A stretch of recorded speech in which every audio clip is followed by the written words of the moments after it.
एकक साथ अपचयोपचय अभिक्रियाएं ब्रैकेट में रिडॉक्स रिएक्शंस। अपचयोपचय अभिक्रियाओं के वर्ध की पहचान, ऑक्सीकरण, अपचयन, ऑक्सीकारक तथा अपचायक की परिभाषा, इलेक्ट्रॉन स्थानांतरण प्रक्रिया की व्याख्या, ठीक, ऑक्सीकरण संख्या का निर्धारण, अभिक्रियाओं का संतुलन ब्रैकेट में संतुलन विधियां, औषधि विज्ञान, जीव विज्ञान, औद्योगिक क्षेत्र। तो देखिए, आसान भाषा में बताऊं तो ये अध्याय हमें ये सिखाएगा कि रिडॉक्स रिएक्शन असल में होते क्या है। अच्छा। हाँ, और इलेक्ट्रॉन कैसे एक जगह से दूसरी जगह जाते हैं। और सबसे बड़ी बात, इसका इस्तेमाल हमारी दवाइयों के बनने में, जीव विज्ञान में और बड़े बड़े कारखानों में कैसे होता है। मतलब ये सिर्फ किताबों तक सीमित नहीं है। बिल्कुल नहीं। चलिए दूसरी स्लाइड पे चलते हैं, मैं पढ़ता हूँ। 7.1 ऑक्सीकरण की पुरानी अवधारणा ब्रैकेट में classical idea of oxidation. Oxygen का संयोग, addition of oxygen, 2 mg solid plus O2 gas से बनता है 2 MgO solid, S solid plus O2 gas से बनता है SO2 गैस। सही है। हाइड्रोजन का निष्कासन, removal of hydrogen, CH4 gas plus 2 O2 gas से बनता है CO2 gas plus 2 H2O liquid, 2 H2S gas plus O2 gas से बनता है 2 S solid plus 2 H2O liquid. और आगे लिखा है विद्युत ऋणात्मक तत्वों का जुड़ना भी ऑक्सीकरण है। Mg solid plus F2 gas से बनता है MgF2 solid, Mg solid plus Cl2 gas से बनता है MgCl2 सॉलिड। बिल्कुल। तो यहाँ मेरा एक सवाल है, क्या ऑक्सीकरण का मतलब सिर्फ ऑक्सीजन का जुड़ना नहीं है? बहुत ही अच्छा सवाल है। सरल शब्दों में कहूँ तो पुरानी सोच के अनुसार ऑक्सीजन का जुड़ना या हाइड्रोजन का हटना ही ऑक्सीकरण माना जाता था। अच्छा, पहले ऐसा मानते थे। हाँ, लेकिन जैसे जैसे विज्ञान आगे बढ़ा, ये समझ आया कि फ्लोरीन या क्लोरीन जैसे जो विद्युत ऋणात्मक तत्व है ना, उनका जुड़ना भी ऑक्सीकरण ही कहलाता है। क्योंकि वो बिल्कुल ऑक्सीजन की तरह ही बर्ताव करते हैं। समझ गया, काम एक जैसा है तो नाम भी एक ही है। बिल्कुल। चलिए तीसरी स्लाइड पढ़ता हूं। अपचयन, रिडक्शन और रिडॉक्स रिडॉक्स। अपचयन बराबर ऑक्सीजन / ऋण विद्युतीय तत्व का निष्कासन और हाइड्रोजन / धन विद्युतीय तत्व का संयोग। H2S gas plus Cl2 gas से बनता है 2 HCl gas plus S solid. ऑक्सीकरण और अपचयन हमेशा साथ साथ होते हैं, बराबर अपचयोपचय ब्रैकेट में रिडॉक्स। तो छात्रों, इसे ऐसे समझिए कि अपचयन जो है ना, वो बिल्कुल ऑक्सीकरण का उल्टा है। अच्छा, एकदम विपरीत। जी। इस समीकरण में अगर आप ध्यान दें तो H2S से सल्फर का बनना ऑक्सीकरण है, जबकि क्लोरीन का 2 HCl बनना अपचयन है। और क्योंकि ये दोनों हमेशा एक साथ होते हैं, कोई अकेला नहीं हो सकता। बिल्कुल नहीं, ये साथ साथ होते हैं, इसीलिए इन्हें जोड़कर रिडॉक्स कहते हैं, रिडक्शन और ऑक्सीडेशन। बहुत ही स्पष्ट है। अब चौथी स्लाइड 7.2 इलेक्ट्रॉन स्थानांतरण, electron transfer concept. 2 Na solid plus Cl2 gas से बनता है 2 NaCl सॉलिड। ठीक है। ऑक्सीकरण ब्रैकेट में इलेक्ट्रॉन का निष्कासन, 2 Na सॉलिड से बनता है 2 Na plus gas plus 2 E minus. अपचयन ब्रैकेट में इलेक्ट्रॉन की प्राप्ति, Cl2 gas plus 2 E minus से बनता है 2 Cl माइनस गैस। सही। ऑक्सीकारक ब्रैकेट में oxidant is equal two electron ग्राही एक्सेप्टर। अपचायक ब्रैकेट में reductant is equal two electron दाता डोनर। देखिए, यहाँ चित्र में दिखाया गया है कि कैसे सोडियम अपना इलेक्ट्रॉन निकाल रहा है। हाँ, तीर का निशान बनाए। तो ये जो इलेक्ट्रॉन का निष्कासन है ना, इसलिए ये अपचायक यानी दाता है और इसी का ऑक्सीकरण हो रहा है। मतलब जो दे रहा है वो ऑक्सीकृत हो रहा है। बिल्कुल। वहीं दूसरी तरफ क्लोरीन उस इलेक्ट्रॉन को प्राप्त कर रहा है। तो इलेक्ट्रॉन की ये प्राप्ति हो रही है, इसलिए ये ऑक्सीकारक है यानी ग्राही। लेने वाला ग्राही, बहुत तार्किक है। अब पांचवी स्लाइड 7.2.1 प्रतियोगी इलेक्ट्रॉन स्थानांतरण, competitive transfer. Zn solid plus Cu2 plus aqueous से बनता है Zn2 plus aqueous plus Cu solid. Cu solid plus 2 Ag plus aqueous से बनता है Cu2 plus aqueous plus 2 Ag solid. धातु सक्रियता Zn greater than Cu greater than Ag। तो यहाँ चित्र में दिखाया गया है ये बीकर वाला प्रयोग। इसे ध्यान से समझिए। हाँ, 2 बीकर दिख रहे हैं चित्र में। पहले बीकर में जिंक की छड़ कॉपर आयन के घोल में रखी है, जहां जिंक अपना इलेक्ट्रॉन देकर Zn2+ बन जाता है। अच्छा। और दूसरे बीकर में कॉपर की छड़ सिल्वर आयन के घोल में है। इस पूरे प्रयोग से हमें ये पता चलता है कि इलेक्ट्रॉन देने की होड़ में, या कह लीजिए प्रतियोगिता में, जिंक सबसे आगे है। सबसे ताकतवर जिंक है। हाँ, फिर उसके बाद कॉपर है और सबसे पीछे सिल्वर है। Zn, फिर Cu और फिर Ag। तो ये एक तरह की धातु सक्रियता की लिस्ट बन गई। एकदम सही। चलिए छठी स्लाइड पढ़ता हूं। 7.3 ऑक्सीकरण संख्या नियम 1, 2, 3 रूल्स। 1. स्वतंत्र दशा फ्री स्टेट बराबर 0। Examples H2, O2, Cl2, Na, MgAl बराबर 0। 2. एक परमाणु आयन मोनोटॉमिक आयन्स बराबर आयन पर उपस्थित आवेश के बराबर। एग्जाम्पल्स Na+ बराबर +1, Mg2+ बराबर +2, Fe3+ बराबर +3, Cl- बराबर -1। ठीक है। 3. ऑक्सीजन सामान्यता बराबर -2। अपवाद एक्सेप्शंस। परऑक्साइड H2O2 बराबर -1, सुपर ऑक्साइड KO2 बराबर -1/2, फ्लोरीन के साथ OF2 बराबर +2। यहाँ मुझे कुछ पूछना है। जी पूछिए। ऑक्सीजन आमतौर पर -2 होता है, ये तो ठीक है, लेकिन ये अपवाद क्यों है?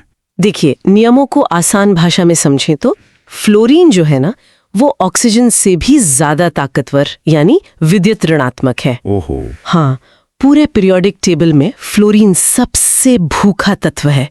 इसलिए जब OF2 बनता है तो फ्लोरीन ऑक्सीजन से इलेक्ट्रॉन खींच लेता है। अच्छा, तो ऑक्सीजन को हार माननी पड़ती है। बिल्कुल।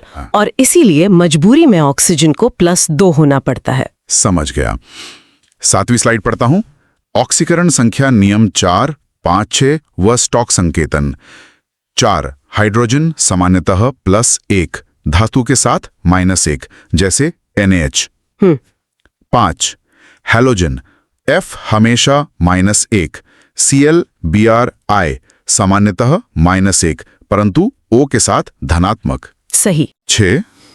बीजीय योग अल्जेब्रिक सम, यौगिक में कुल योग बराबर 0, उदाहरण NaCl। स्टॉक संकेतन, स्टॉक नोटेशन, ऑक्सीकरण अवस्था को रोमन अंकों में लिखना, उदाहरण MnO2। x + 2 गुणा -2 बराबर 0, तीर का निशान, x बराबर +4, m n ब्रैकेट में रोमन 4, O2। तो छात्रों, इन नियमों को बिल्कुल बच्चों की तरह मजे से समझना है। जैसे MnO2 में Mn की संख्या हमें नहीं पता थी, तो हमने बीजगणित का इस्तेमाल किया और उसे x मान लिया। हाँ, x मानकर हल कर लिया। बिल्कुल। और जब x का मान +4 आ गया तो उसे बस रोमन अंक 4 में Mn के साथ लिख दिया। इसी को स्टॉक संकेतन कहते हैं। एकदम सही, यही स्टॉक संकेतन है। बहुत ही सरल है ये तो। चलिए 8वीं स्लाइड पर चलते हैं। 7.3.1 अभिक्रियाओं के प्रकार, योग और अपघटन। योग अभिक्रिया कॉम्बिनेशन, A + B से बनता है C। C solid + O2 gas से बनता है CO2 गैस। C0 से +4, O0 से -2। अपघटन अभिक्रिया, डीकॉम्पोजिशन C से बनता है A + B। 2 H2O लिक्विड से बनता है 2 H2 gas + O2 gas. H + 1 से 0, O -2 से 0। नोट, सभी अपघटन रिडॉक्स नहीं होते। ठीक है। CaCO3 सॉलिड से बनता है CaO solid + CO2 gas. Ca + 2 से +2, C + 4 से +4, O -2 से -2। तो देखिए, इन दोनों अभिक्रियाओं का मतलब बहुत सीधा है। योग मतलब 2 चीजों का जुड़ना और अपघटन मतलब एक चीज का टूटना। हाँ, ये तो नाम से ही स्पष्ट है। लेकिन इस बात पर विशेष जोर देना है कि जो कैल्शियम कार्बोनेट वाला उदाहरण है ना, CaCO3 वाला, हाँ, उसके टूटने में किसी भी तत्व की ऑक्सीकरण संख्या नहीं बदल रही है, चार्ज वही का वही है। अच्छा, इसलिए रिडॉक्स नहीं है। बिल्कुल, इलेक्ट्रॉन का लेन देन हुआ ही नहीं, इसलिए सभी अपघटनाएं रिडॉक्स नहीं होते। बहुत ही बारीक पॉइंट है। चलिए स्लाइड 9 पर आते हैं। 3 विस्थापन अभिक्रियाएं, डिस्प्लेसमेंट रिएक्शंस। X + YZ से बनता है XZ + Y।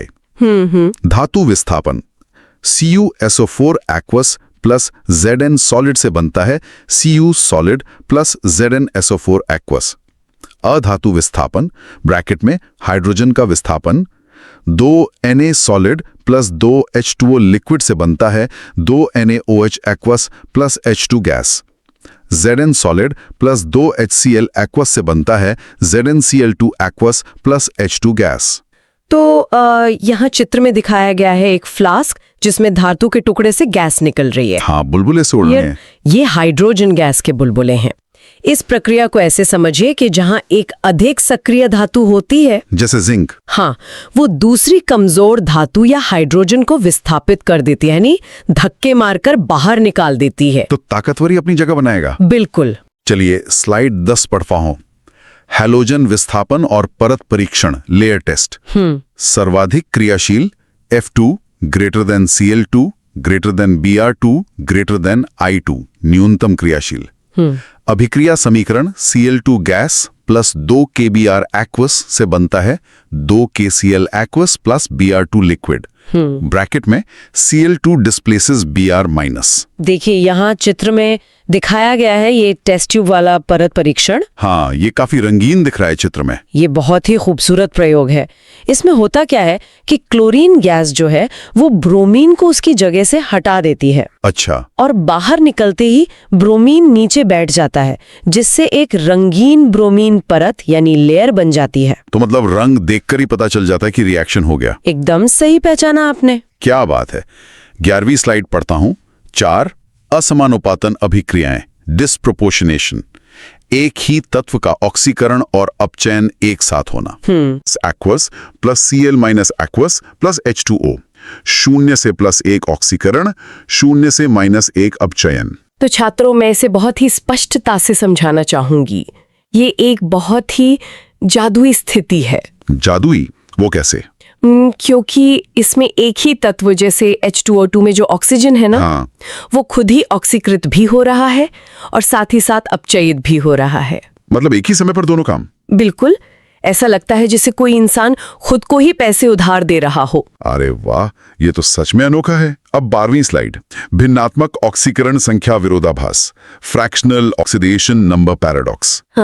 भिन्नात्मक संख्या जैसे 4/3 केवल औसत एवरेज है, वास्तव में संख्या पूर्णांक होती है। कार्बन सब ऑक्साइड C3O2 एवरेज बराबर +4/3। ठीक है। ट्राइब्रोमीन ऑक्टा ऑक्साइड Br3O8 एवरेज बराबर +16/3। टेट्राथायोनेट आयन S4O62- एवरेज बराबर +2.5। मेरा एक सवाल है यहाँ। जी बताइए। ये विरोधाभास कैसा है? मतलब 4/3 जैसी भिन्न संख्या कैसे आ सकती है? इलेक्ट्रॉन तो पूरा होता है ना? बहुत ही लॉजिकल सवाल है।